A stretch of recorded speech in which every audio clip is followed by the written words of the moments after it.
जय हिंद दोस्तों। आज का हमारा टॉपिक है कंट्रीब्यूशन ऑफ ग्रीक जियोग्राफर्स, यूनानी भूगोलवेताओं का योगदान। भूगोल विषय के उद्गम एवं विकास में कौन कौन से ऐसे यूनानी या ग्रीक जियोग्राफर्स हैं जिन्होंने भूगोल के विकास में, उसके आगे बढ़ाने में अपना योगदान दिया, उसके बारे में हम आज विस्तार से पढ़ेंगे, चर्चा करेंगे। तो चलिए शुरू करते हैं। नंबर 1 पे है होमर। उससे पहले इसके इंट्रोडक्शन के बारे में बात कर लेते हैं। 600 ईसा पूर्व से लेकर 300 ईसा पूर्व का जो काल है वो यूनानी जो ग्रीक जियोग्राफर्स है उनका काल माना जाता है। उन्होंने इसी दौरान भूगोल को नामकरण दिया, उसका विकास किया। ठीक है। उन यूनानी भूगोलवेताओं ने खगोल भूगोल का, गणितीय भूगोल, भौतिक भूगोल, भूविज्ञान, जलवायु, समुद्र जलवायु विज्ञान, ठीक है, इस प्रकार के अलग अलग ज्योग्राफी से संबंधित उपविषयों का विकास में अपना योगदान दिया। सर्वप्रथम यूनानियों ने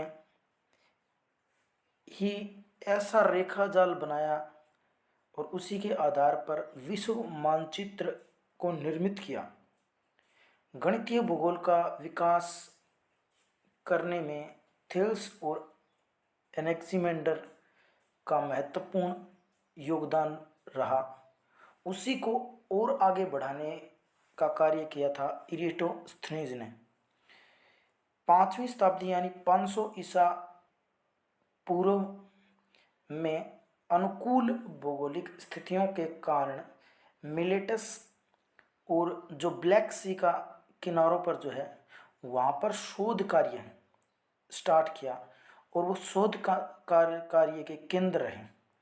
वहाँ पर उन्होंने विश्लेषण भी किया। सिकंदरिया मिस्र में यहाँ की जितनी भी उन्होंने पुस्तकें लिखी वो संग्रहालय बना और पुस्तकालय के रूप में स्थापित हुआ। इसी संग्रहालय और पुस्तकालय में रह कर के अलग अलग स्कॉलर्स थे, जियोग्राफर्स थे। जैसे इरेटोस्थनीज था, हिपार्कस ने पृथ्वी की परिधि के बारे में बताया, पृथ्वी के घूर्णन के बारे में बताया, उसकी आकृतियों के बारे में उनका अवलोकन किया और अलग अलग प्रकार के शोध कार्य इन पुस्तकालयों और संग्रहालयों में रहकर उन्होंने की।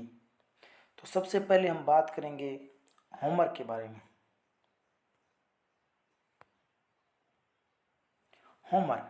होमर एक कवि था और उसने एक महाकाव्य की रचना की थी जिसका नाम था इलियड और ओडेसी। क्या था? इलियड और ओडेसी, इसकी रचना की थी। ठीक है। और उसने माना था कि पृथ्वी जो है वो क्या है, गोल आकार की है। ठीक है। और इसके चारों ओर सागरीय सरिता यानी पानी से ये घिरी हुई है। ठीक है। जबकि आकाश जो है हमारा, स्काई है, वो 4 पिलर्स के ऊपर टिका हुआ है। ये होमर्स ने माना था, ये उसकी एक कल्पना थी। ठीक है। उसने यह भी माना था कि 4 दिशाओं से अलग अलग प्रकार की हवाएं आती हैं, उसका उसने वर्णन किया था।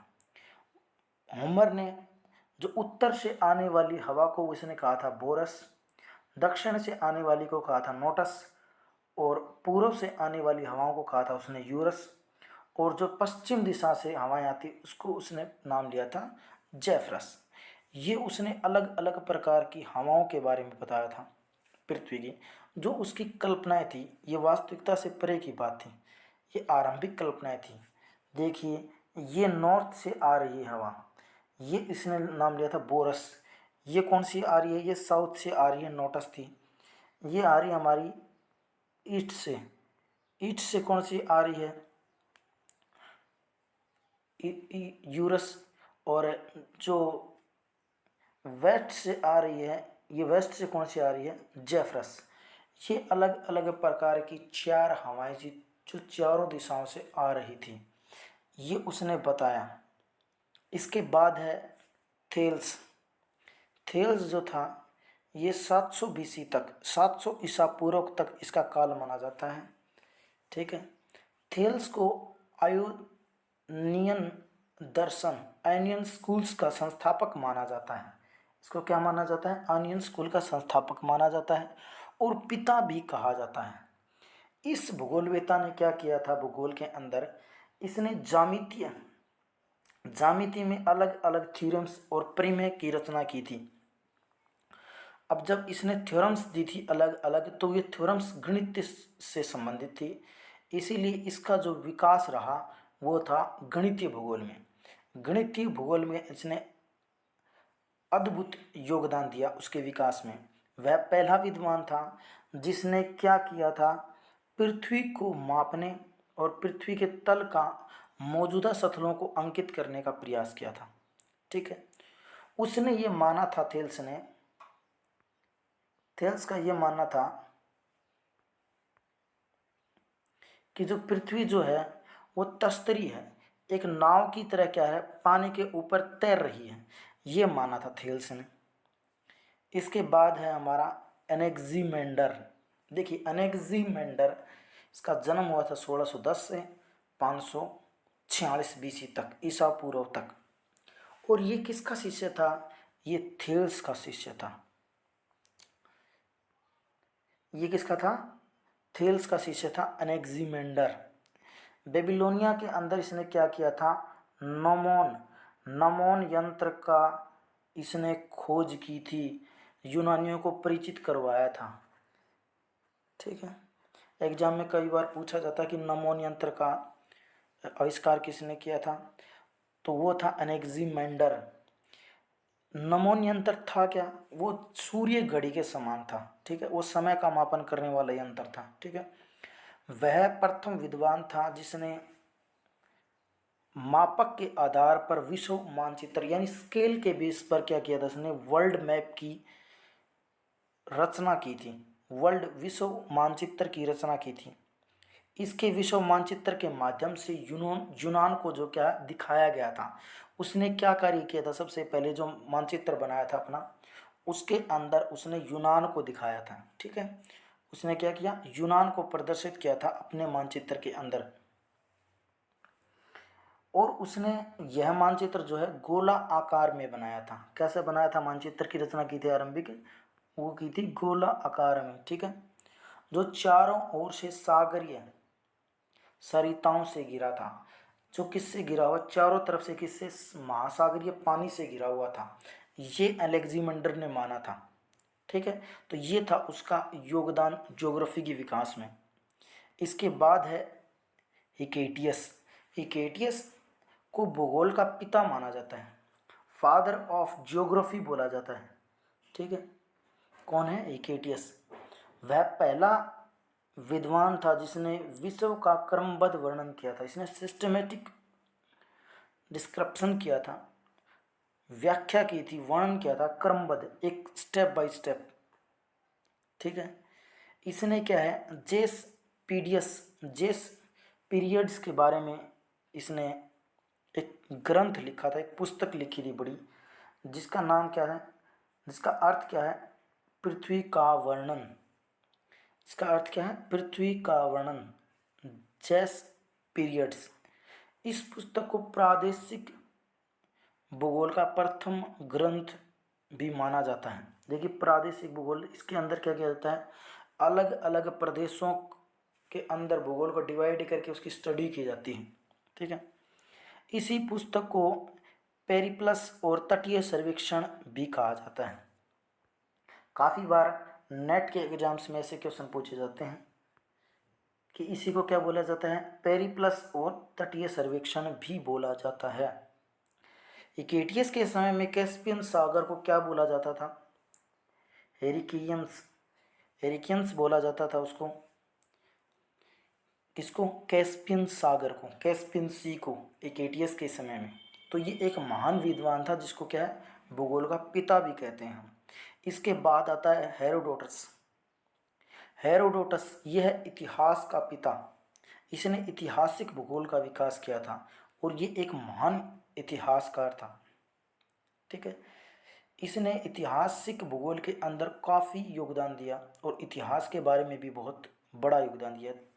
इसे बोला जाता है इतिहास का पिता, फादर ऑफ हिस्ट्री। ठीक है, इसी ने ऐतिहासिक भूगोल का भी विकास किया था और इस बात पर जोर दिया था कि समस्त इतिहास का भौगोलिक दृष्टि से अध्ययन किया जाना चाहिए। जितना भी हमारा भूगोल है हमारे पास, उसका ऐतिहासिक दृष्टि से क्या किया जाना चाहिए, अध्ययन किया जाना चाहिए।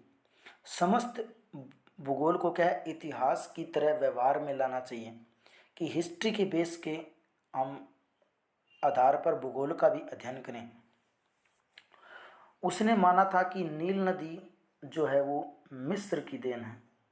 पहला व्यक्ति था जिसने कहा था कि नील नदी के कारण ही मिस्र का विकास हुआ है। नील नदी को मिस्र की देन माना था। ठीक है, उन्होंने नील नदी के मैदान में जमी काली मिट्टी और डेल्टा के निर्माण का सकारण वर्णन भी किया था। हेरोडोटस ही वो पहला व्यक्ति था जिसने डेल्टा वर्ड का यूज किया था और उसी के आधार पर आगे डेल्टा नदी के मुहाने पर जो मिट्टी का जमा होती है और उससे आकृति डेल्टा नुमा आकृति बनती है, उसके बारे में सबसे पहले हेरोडोटस ही पहला व्यक्ति था जिसने बताया था। ठीक है, डेल्टा वर्ड यूज किया था इसने। वह पहला विद्वान था जिसने क्या किया था, मानचित्र पर मेडिटेरियन जो रेखा है उसको खींचने का कार्य किया, मध्यांतर रेखा खींचने का ये काम किया था, जो क्या है समय को दो भागों में डिवाइड करती है। वो सबसे पहले इसी ने किया था। उस समय के ज्ञात विश्व के जो 3 महाद्वीप थे उसके बारे में भी इसने वर्णन किया था।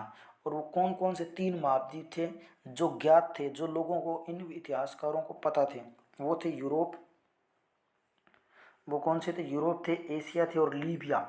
लीबिया जिसे आज हम वर्तमान में अफ्रीका कहते हैं, वो है। इन्होंने तापमान एवं पवन के चलने में सह संबंध स्थापित किया कि तापमान और पवन जब चलती है, पवन चलती है तो उसका तापमान के साथ संबंध होता है। ठीक है, तो उसके बारे में भी सबसे पहले बताने का कार्य किया था वो हेरोडोटस ने किया था। इसके बाद में है प्लेटो। प्लेटो ये अरस्तु का शिष्य था। प्लेटो का मानना था कि विश्व की प्रत्येक वस्तु को पूर्णता को प्राप्त करना चाहती है, यानी वह समग्र में विलीन होना चाहती है। ठीक है, पृथ्वी भी चपटी होने के बजाय गोलाकार या वलयाकार है। उसने पृथ्वी की आकृति के बारे में बताया था। ठीक है, पृथ्वी की आकृति के बारे में बताया कि या तो वो गोलाकार है या वलयाकार है। उन्होंने भूकेंद्रीय सिद्धांत यानी कि पृथ्वी ब्रह्मांड हमारी गैलेक्सी के केंद्र में है और सारे के सारे जो प्लैनेट्स हैं वो पृथ्वी के चारों तरफ चक्कर लगाते हैं। ये सबसे पहले इसका मानना था। ये सारी की सारी मौलिक कल्पनाएं थी और उसने एक कल्पना की थी कि पृथ्वी जो हमारे केंद्र में है और सन और अदर जो प्लैनेट्स हैं वो इसका क्या करते हैं, चक्कर लगाते हैं। ठीक है, तो ये थे पृथ्वी के भूकेंद्रीय सिद्धांत। सभी आकाश गंगाएं और पिंड जो हैं यानी ग्रह हैं वो पृथ्वी की परिक्रमा करते हैं। लेकिन 1543 में कोपरनिकस आया और उसने क्या सूर्य केंद्रीय सिद्धांत दिया था। ठीक है, उसने क्या बोला कि सूर्य जो है वो हमारे सौरमंडल के केंद्र में है। ठीक है, और सूर्य के चारों तरफ ही हमारे जितने भी ग्रह हैं वो सारे के सारे क्या करते हैं, चक्कर लगाते हैं।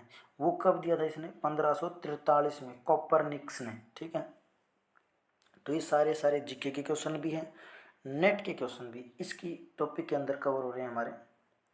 इसके बाद है प्लेटो के बाद में है अरस्तु। ठीक है, यह प्लेटो का शिष्य था। किसका शिष्य था, प्लेटो का। अरस्तु किसका शिष्य है, प्लेटो का। इसके महत्वपूर्ण पुस्तक है ब्रह्मांड वर्णन एवं जलवायु विज्ञान। ठीक है, ब्रह्मांड वर्णन और जलवायु विज्ञान, ठीक है। इसे जीव विज्ञान का पिता बोला जाता है अरस्तु को, ठीक है। इसके बाद में है थियोफ्रेट्स।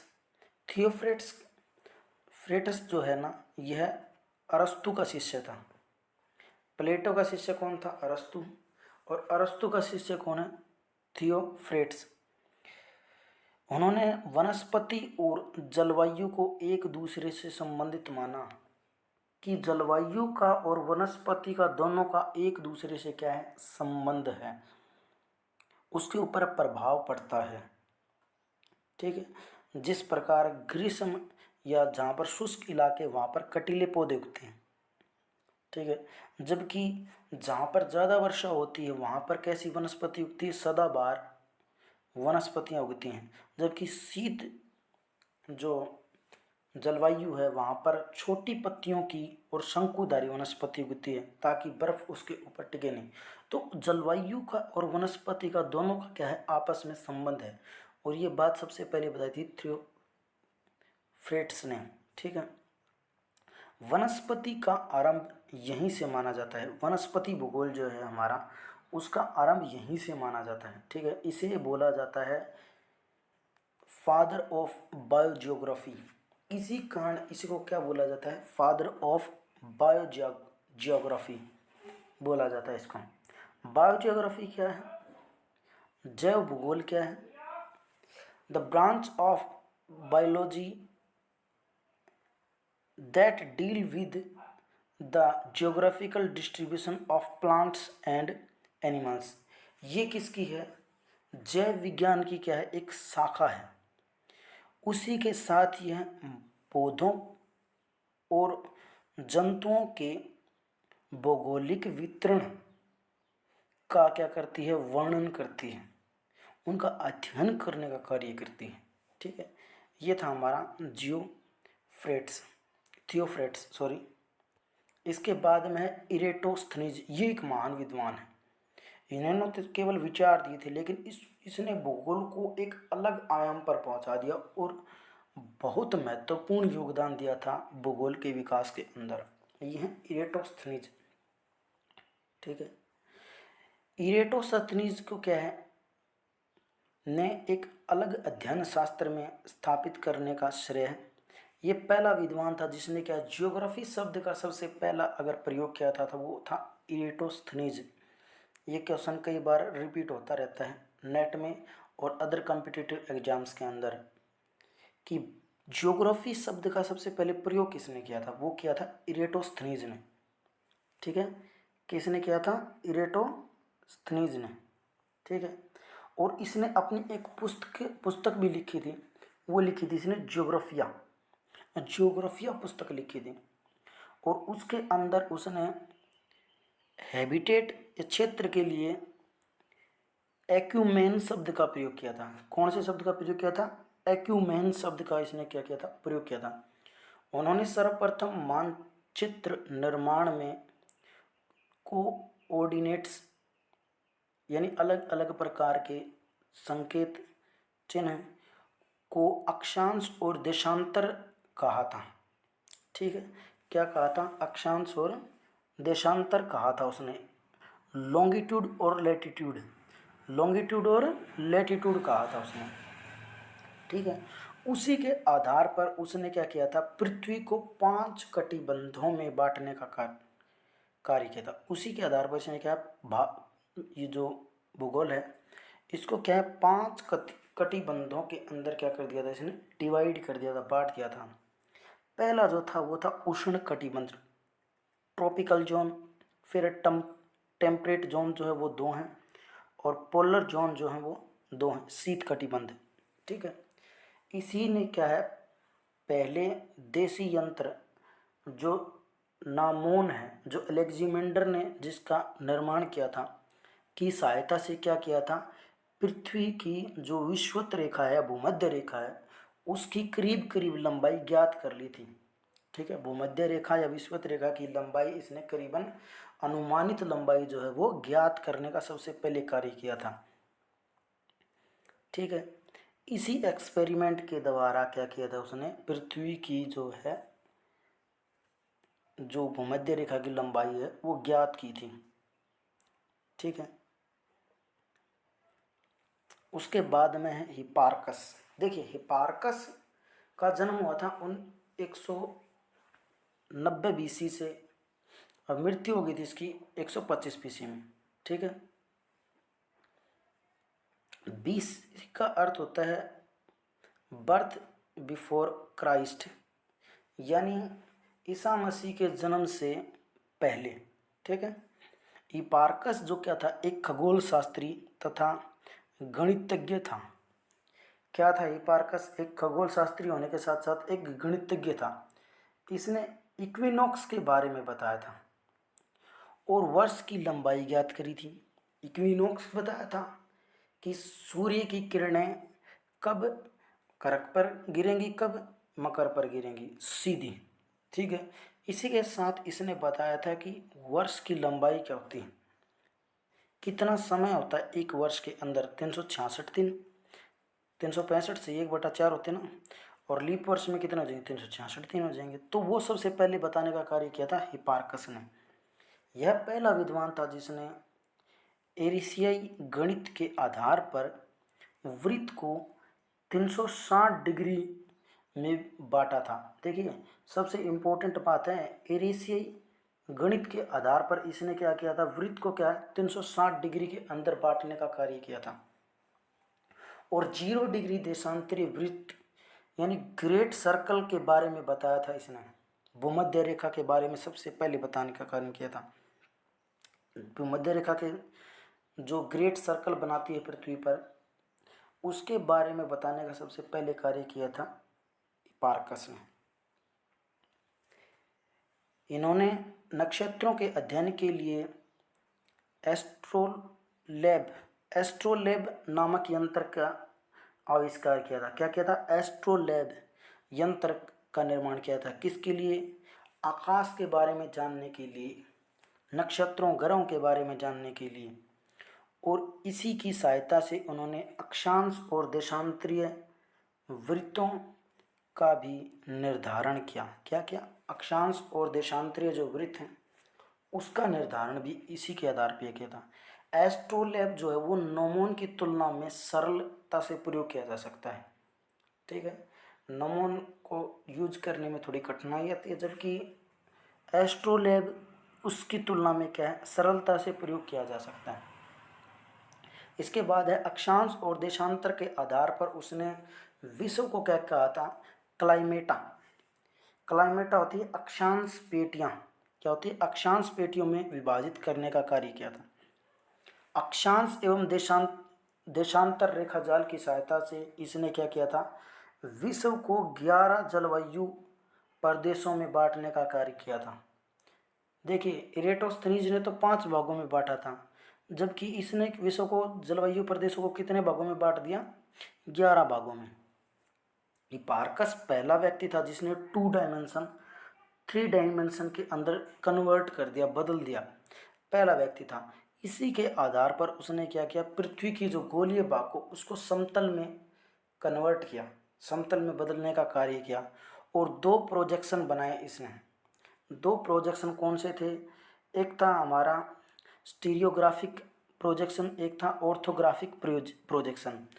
एक था समरूपी प्रक्षेप, एक था लंब रेखीय प्रक्षेप। ठीक है। ये इसने रचना की थी, किसने? हिपार्कस ने।